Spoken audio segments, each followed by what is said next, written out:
प्यारे मसीह विश्वासियों, जय यीशु की प्रस्तुत है 29 मार्च 2021 के बाइबल पाठ। पहला पाठ नबी ईसायास के ग्रंथ अध्याय 42 पद संख्याएं 1 से 7 तक से लिया गया है। पाठ का मूल वाक्य है, यह ना तो चिल्लाता और न बाजारों में कोई इसकी आवाज़ सुनता है। यह मेरा सेवक है, मैं इसे संभालता हूँ, मैंने इसे चुना है, मैं इस पर अत्यंत प्रसन्न हूँ। मैंने इसे अपना आत्मा प्रदान किया है, जिससे यह राष्ट्रों में धार्मिकता प्रचार करे।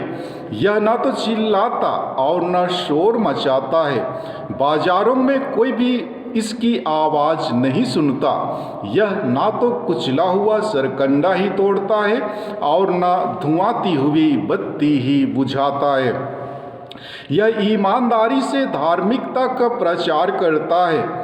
यह ना तो थकता है और ना हिम्मत हारता है, जब तक यह पृथ्वी पर धार्मिकता की स्थापना ना करे, क्योंकि समस्त द्वीप उसकी शिक्षा की प्रतीक्षा करते हैं। जिसने आकाश बनाकर फैला दिया और पृथ्वी और उसकी हरियाली उत्पन्न की है, जिसने उसमें रहने वाले मनुष्यों को जीवन प्रदान किया और उस पर विचरने वाले जीव जंतुओं में प्राण डाले हैं, वही प्रभु ईश्वर यह कहता है, मैं प्रभु ने दया कर तुमको बुलाया और तुम्हारा हाथ पकड़कर तुमको संभाला है।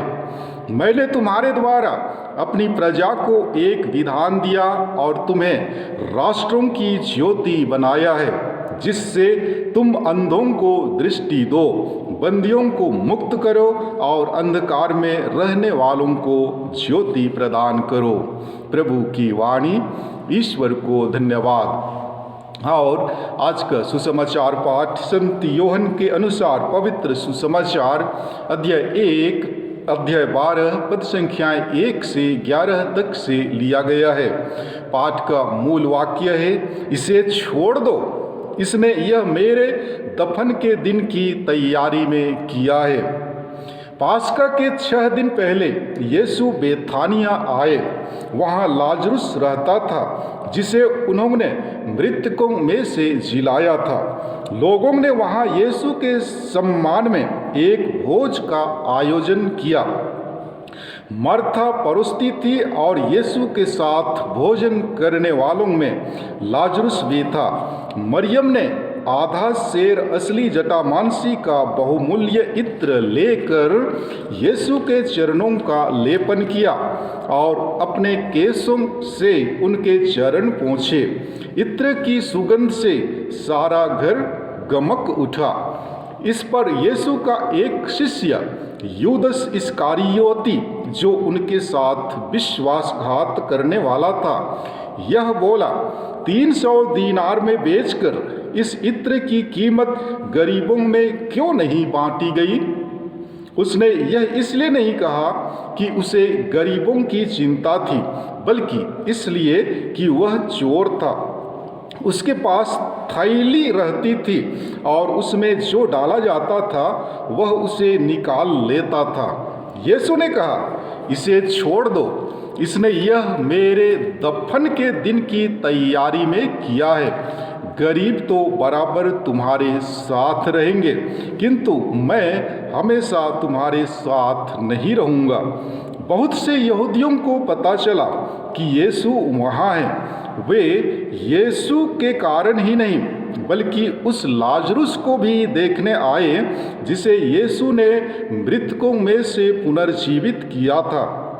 इसलिए महायाजकों ने निश्चय किया कि हम लाजरुस को भी मरवा डालेंगे, क्योंकि उसी के कारण बहुत से लोग उनसे अलग हो रहे थे और यीशु में विश्वास करने लगे थे। प्रभु का सुसमाचार। हे ख्रिस्त, तेरी स्तुति हो। प्यारे मसीह विश्वासियों, आज के पहले पाठ द्वारा नबी ईसायास के ग्रंथ के इस अंश में एक ईश्वर के सेवक के प्राधिकरण एवं योग्यता का वर्णन किया गया है। पाठ में हमने सुना, प्रभु का आत्मा जो मसीही राजा को दिया जाएगा, इस सेवक में विश्वास करता है। उसका कर्तव्य है कि वह प्रभु के न्याय को स्थापित करे। इस कार्य को वह बिना किसी दिखावे के और कोमलता से करेगा। यह सेवक बलवान एवं स्थिर है।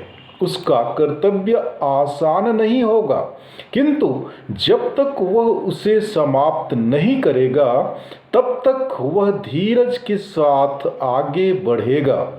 सेवक अपने कार्य को नबियों की तरह अपने वचन से एवं राजा एवं न्यायकर्ताओं की भांति अपने आचरण से पूरा करेगा।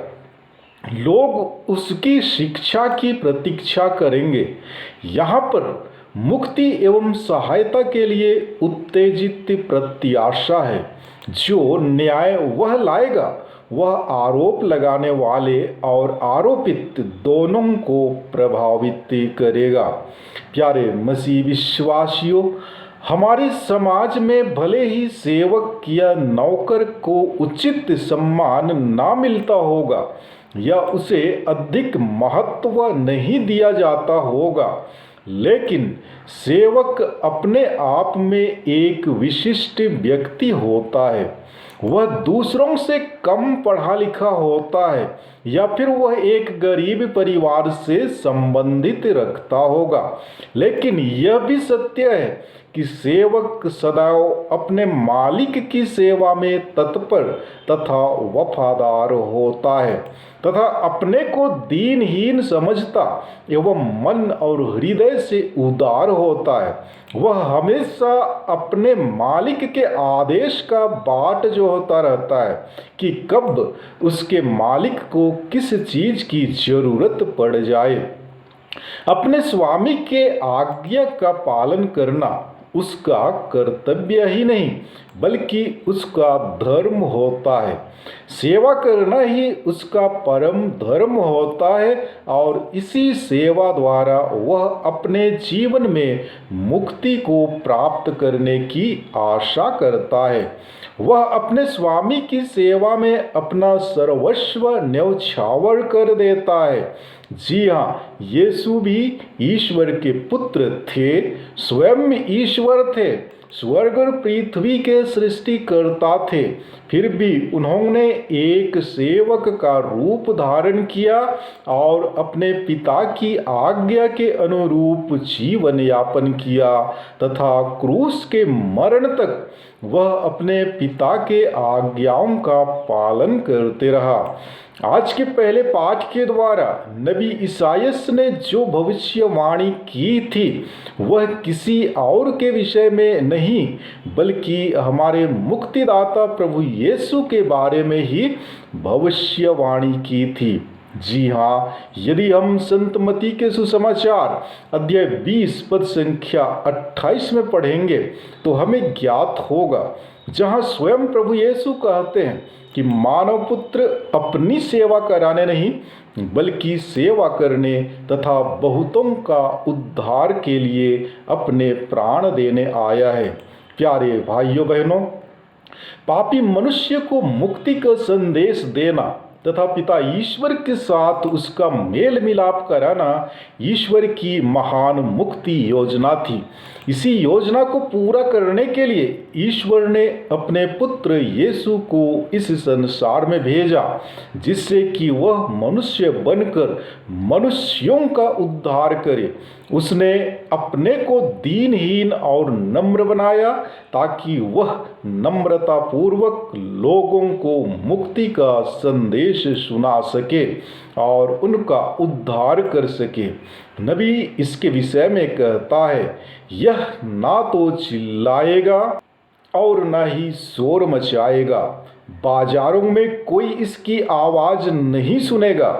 यह ना तो कुचला हुआ सरकंडा ही तोड़ेगा और ना ही धुआंती हुई बत्ती ही बुझाएगा। जी हाँ प्यारे मसीह विश्वासियों, पवित्र सुसमाचार के द्वारा हमें ज्ञात होता है कि यीशु ने ऐसा ही किया। उसने क्रूस पर मरते हुए कहा कि सब कुछ पूरा हो चुका है। इतना कहने के बाद उन्होंने अपने प्राण त्याग दिए थे। इस प्रकार ईश्वर ने अपने सेवक यीशु को स्वीकार किया और उसे महिमान्वित किया। हम भी सभी ख्रिस्तीय ईश्वर के सेवक हैं। जी हाँ, हम सभी प्रभु यीशु ख्रिस्त में ईश्वर के बेटे बेटियां हैं। उसने बपतिस्मा संस्कार द्वारा हमें अपनी प्रजा बनाया है और सेवा करने का कार्य सौंपा है। ईश्वर को आज भी अपनी मुक्ति योजना को आगे बढ़ाने के लिए हम सभी सेवकों की जरूरत है। कलीसिया की सेवा करना हमारा परम कर्तव्य है। गिरे हुए लोगों को उठाना हमारा परम कर्तव्य है। धार्मिकता का प्रचार प्रसार और पाप के बंधनों को तोड़ना हमारा काम है। यीशु इस संसार में एक ज्योति के रूप में आए और पाप रूपी अंधकार को दूर किए। उसी तरह हमें भी पाप रूपी अंधकार से निकलकर हमारे घर परिवार में, हमारे गांव में या हमारे समाज में पाप रूपी अंधकार को चीर कर सच्चाई की ज्योति को जलाने का सदैव प्रयत्न करते रहने की आवश्यकता है।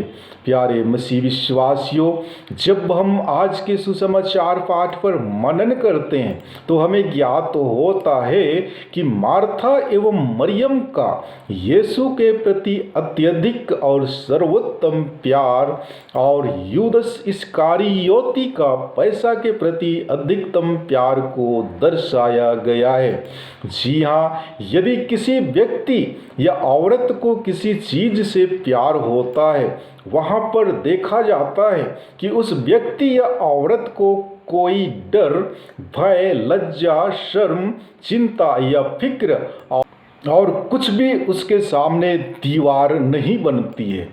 आज जब यीशु बेथानिया के भोज आयोजन में भोजन कर रहे थे, तब वहाँ मार्था यीशु और अन्य मेहमानों को खाने पिलाने में अपना अत्यधिक एवं सर्वोत्तम प्यार दिखाती है और दूसरी ओर मरियम यीशु के प्रति अपने प्यार को प्रदर्शित करने के लिए बहुमूल्य इत्र उनके चरणों में उड़ेल कर चरणों का विलेपन कर अपने केशों से उसके चरणों को पोंछती है। यद्यपि मरियम उस बहुमूल्य इत्र को बेचकर अपने लिए फैशन वाले कपड़े या फिर अन्य श्रृंगार की वस्तुएं खरीद सकती थी, लेकिन वह ऐसा नहीं कर उस इत्र से यीशु के चरणों का विलेपन करती है।